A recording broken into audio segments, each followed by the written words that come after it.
dos assuntos que Jesus mais falou quando aqui esteve nesse planeta foi sobre a sua volta da pátria celestial, foi sobre a sua volta. Eu creio que ele primeiro mandou o seu Espírito, enviou o seu Espírito, é uma volta de Jesus, em parte, porque ele mandou o Espírito por toda a carne, a pessoas difíceis, não é? Pessoas com pecados, etc e tal, como nós. Mas ele disse também que viria um dia em glória, onde todo olho veria e ele desceria. De qualquer forma, eu acredito que ou ele vem, os sinais se mostram claros aí no mundo, não é? Os sinais estão cada vez mais claros dos últimos dias, ou a gente vai a ele na morte. Eu queria compartilhar com vocês das últimas instruções de Jesus depois de ressurreto aos seus apóstolos e no livro de Atos, as primeiras ações dos apóstolos, como é que aconteceu isso, tá certo? Então disse-lhe Jesus assim, olha, são estas as palavras que vos disse estando ainda convosco, convinha que se cumprisse tudo o que de mim estava escrito na lei e nos profetas e nos salmos. Então ele abriu-lhes o entendimento para compreenderem as escrituras e disse-lhe, assim está escrito, e convinha que o Cristo padecesse e ao terceiro dia ressuscitasse dos mortos, e em seu nome se pregasse o arrependimento e a remissão dos pecados em todas as nações, começando por Jerusalém. E destas coisas vocês são minhas testemunhas, e eis que sobre vós envio a promessa de meu Pai. Ficai, porém, na cidade de Jerusalém, até que do alto sejais revestidos de poder. Essas palavras estão no Evangelho de Lucas, que é o mesmo escritor de Atos. Então, partindo daí para Atos, Lucas diz assim, fiz o primeiro tratado, ó Teófilo, o primeiro tratado é o Evangelho de Lucas. Fiz o primeiro tratado, ó Teófilo, acerca de tudo que Jesus começou não só a fazer, mas a ensinar, até o dia em que foi recebido em cima, depois de ter dado mandamentos pelo Espírito Santo aos apóstolos que ele escolhera, aos quais também, aos apóstolos, depois de ter padecido, se apresentou vivo com muitas e infalíveis provas, sendo visto por eles por um espaço de 40 dias. E falando do que respeita ao reino de Deus, e estando com eles, com os apóstolos, determinou aos apóstolos, que não se ausentassem de Jerusalém, mas que esperassem a promessa do Pai, que disse ele, de mim ouvistes. E foi aquela promessa que do alto eles seriam revestidos de poder. Porque, na verdade, João batizou com água, mas vós sereis batizados com Espírito Santo, não muito depois destes dias. Aqueles, pois, que se haviam reunido, perguntaram-lhe, dizendo, Senhor, restaurarás tu neste tempo o reino a Israel? E ele disse-lhes, não vos pertence saber os tempos ou as estações que o Pai estabeleceu pelo seu próprio poder. Mas recebereis a virtude do Espírito Santo que há de vir sobre vós, e vocês serão minhas testemunhas, tanto em Jerusalém como em toda a Judéia e em Samaria e até aos confins da terra.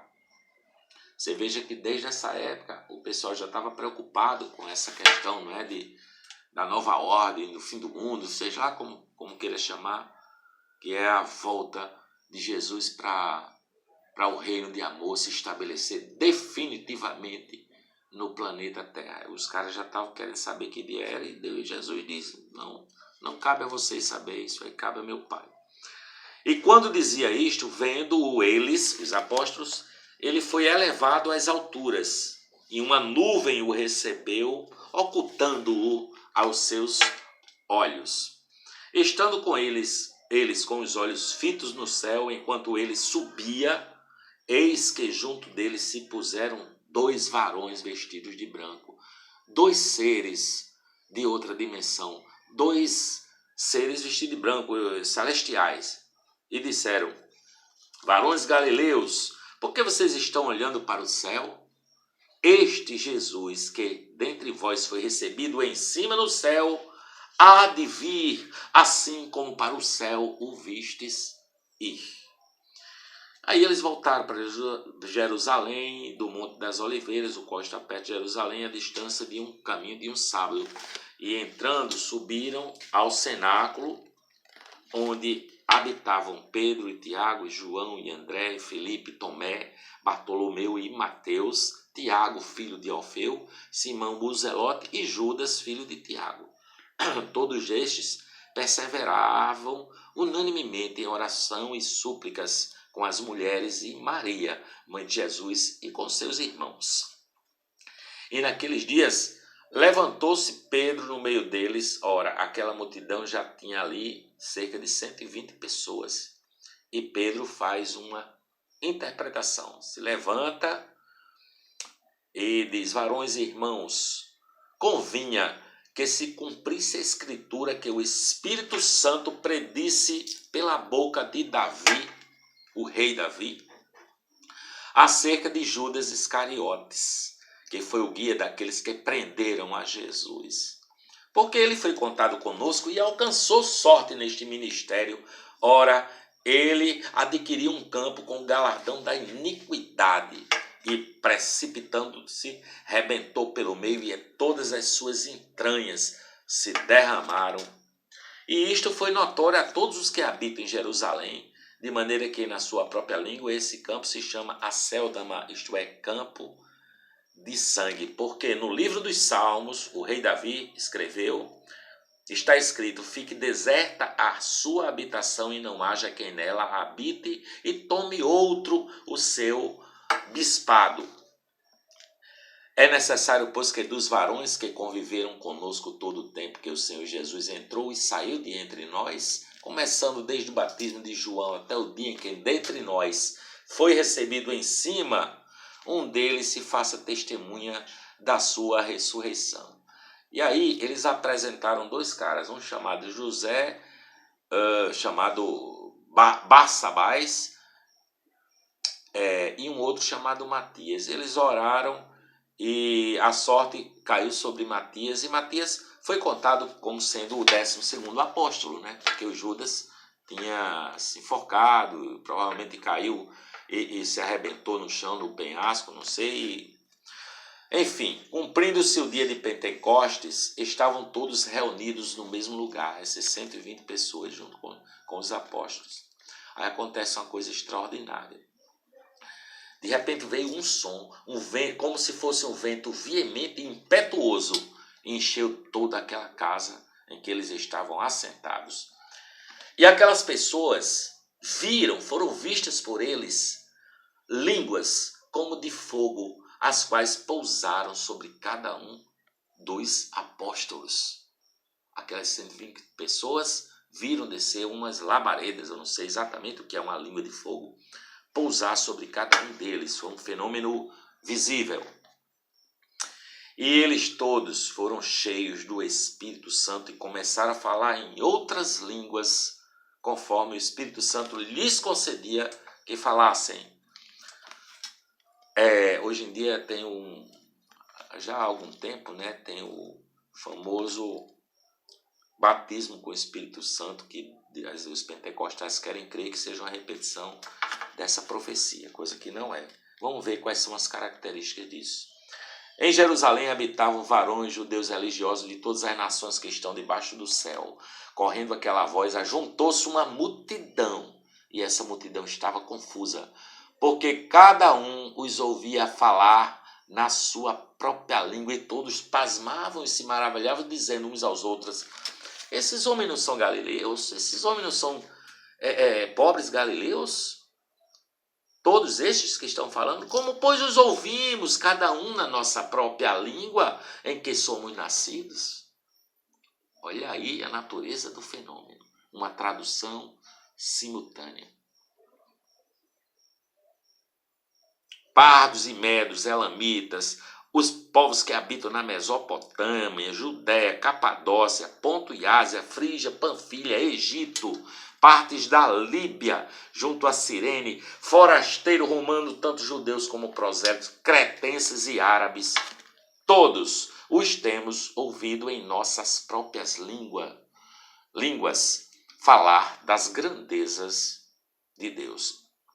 E estavam todos maravilhados e estavam suspensos, dizendo uns para os outros: o que é isso? O que está acontecendo? E alguns outros ficavam zombando, diziam: esses homens estão bêbados, estão cheios de mosto. Aí Pedro se levanta, põe-se em pé juntamente com os 11, os 12 ficam em pé, para você ver que foi um fenômeno específico para esses 12 homens, não foram aqueles 120 pessoas, né? Para esses 12. Levantou a voz Pedro e disse-lhes: varões judeus e todos que habitais em Jerusalém, seja isso notório, escutai as minhas palavras. Esses homens não estão bêbados como vocês pensam, sendo ainda a 9h do dia. Mas isto é o que foi predito pelo profeta Joel, era o cumprimento da profecia do profeta Joel. Nos últimos dias acontecerá, diz Deus, essa é a profecia, que do meu espírito derramarei sobre toda a carne, e os vossos filhos e as vossas filhas profetizarão, os vossos jovens terão visão, os vossos velhos sonharão sonhos. E também do meu espírito derramarei sobre os meus servos e minhas servas, e naqueles dias profetizarão. E farei aparecer prodígios em cima no céu e sinais embaixo na terra, sangue, fogo e vapor e fumaça. O sol se converterá em trevas e a lua em sangue, antes de chegar o grande e glorioso dia do Senhor. E acontecerá que todo aquele que invocar o nome do Senhor será salvo. Varões israelitas, escutai estas palavras: a Jesus Nazareno, varão aprovado por Deus entre vós, com maravilhas, prodígios e sinais que Deus por ele fez no meio de vós, como vós bem sabeis. A este que vos foi entregue pelo determinado conselho, presciência de Deus, tomando-o vós, o crucificastes e matastes pela mão de homens injustos, ao qual Deus ressuscitou, soltas as ânsias da morte, pois não era possível que fosse retido por ela o Rei da Glória, o dono da vida, aquele que ama e que me amou e que te amará e que está voltando. Porque dele, disse o rei Davi, sempre via diante de mim o Senhor, porque está à minha direita para que eu não seja comovido. Por isso se alegrou o meu coração e a minha língua exultou. Ainda a minha carne há de repousar em esperança, pois não deixará a minha alma no Hades, nem permitirás que o teu santo veja a corrupção. Fizeste-me conhecer os caminhos da vida, com a tua face me encherás de júbilo. Varões e irmãos, seja-me lícito dizer-vos livremente acerca do patriarca Davi, que ele morreu e foi sepultado, e entre nós até hoje está a sua sepultura. Sendo, pois, ele profeta, e sabendo que Deus lhe havia prometido um juramento, que do fruto de seus lombos, segundo a carne, levantaria o Cristo para o assentar sobre o seu trono. Nessa previsão, disse ele da ressurreição de Cristo, que a sua alma não foi deixada no Hades, nem a sua carne viu corrupção. Deus ressuscitou a este Jesus, do que todos nós somos testemunhas, de sorte que, exaltado pela destra de Deus e tendo recebido do Pai a promessa do Espírito Santo, derramou isto que vocês veem agora e ouvem.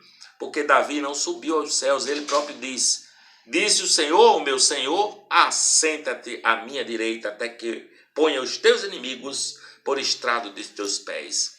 Saiba, pois, com certeza, toda a casa de Israel, que a esse Jesus a quem vós crucificastes, Deus o fez Senhor e Cristo. Deus o fez Senhor e Cristo. Ele é o Senhor de toda a glória. Ele está voltando. Não importa saber se ele vai ser daqui a 1 ano, daqui a 10 anos, daqui a 1000 anos, 50, não importa. O que importa é que ele volte para o seu coração como o poder, como o amor do Espírito Santo, pela fé no que ele fez na sua vida, no que ele diz que deve ser a nossa, como deve ser a nossa vida, amando, perdoando, existindo com alegria no coração, porque isso são os frutos do Espírito Santo. Ou se ele volta de corpo, isso aí cabe a Deus quando ele vem. Mas você precisa recebê-lo já no seu coração, na sua mente, na sua consciência, para que você possa enxergar com olhos bem abertos o portal da glória, da eternidade, da vida eterna, que é o Cristo. Beijo no coração.